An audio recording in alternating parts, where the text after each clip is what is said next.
السلام عليكم ورحمة الله وبركاته بسم الله الرحمن الرحيم وأنا معلم محمد إبراهيم حقا waxaan ka soo wadana casharadeen imtixaanaha ahaa inoo ku baranaynay accounting basic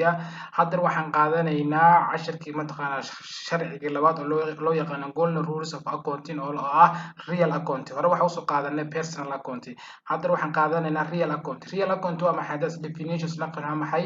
it's related wuxuu la xiriiraa to the asset ka waxa hantida asset ka leedahay oo guuritaanka loo yaqaan iyo properties ka iyadana asset of the business waxa uu la xiriiraa asset ka mataqaana aad leedahay ganacsiga aad adigu leedahay iyo property oo ah hantida aad leedahay adiguna labadaba maxay waa maxay waa hanti waaye asset iyo property labadaba haddii hanti yihiin maxay ku kala duwan yihiin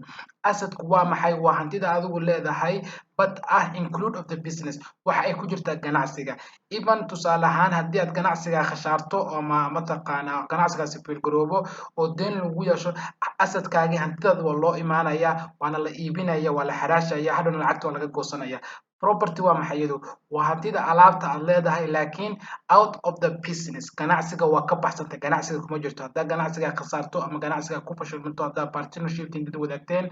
mataqaana ama adigu muxuu ahaa sool mataqaana kali ganacsada ahayd oo adigu ganacsiga wixii aad khasaarto hantidaada looma imaanayo property laakiin assetka waa loo imaanaya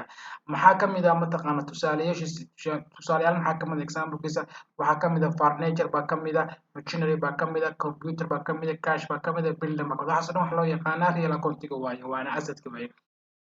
haddaa qaybta mataqaana the golden rule for real accounting golden rule for real accounting is waa maxay mataqaana marka la sheegay real accounting waa maxay debit waa maxay what comes wax kasto ku imaanaya waa maxay waa debit side way and the credit maxaa what goes out wax kasto ka baxana waa maxay waa credit ka waaye haddana waa kan iyadoo faahfaahsan real account waa maxay mataqaana sharciga rule for mataqaana golden rule ka ah waa maxay debit ka maxaa waaye what comes in wax kasto ku imaada waa maxay waa debit side way credit ka waa maxay what goes out oo wax kasto ka baxa going waa maxay waa credit waaye markana casharkan intaan ay ku saabsanaanayo real accountiga su'aasha mataqaana inii diray waa su'aalaha inii diraya su'aashu waa maxay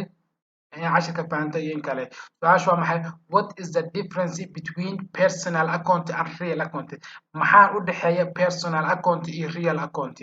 su'aashaas ayaa kuu diraya su'aashan haddaad fahmin casharka hore cashar kale ha u gudbin casharkan iyo kankii ku hore ku cesho markaa su'aashan aad fahanto oo aad aragto waxa u dhaxeeya personal account iyo real account aad fahanto casharka kale ku gudub marka waxaan jeclahay casharkan inaan inaha kusoo koobo wassalaamu calaykum waraxmatullaahi wabarakaatuh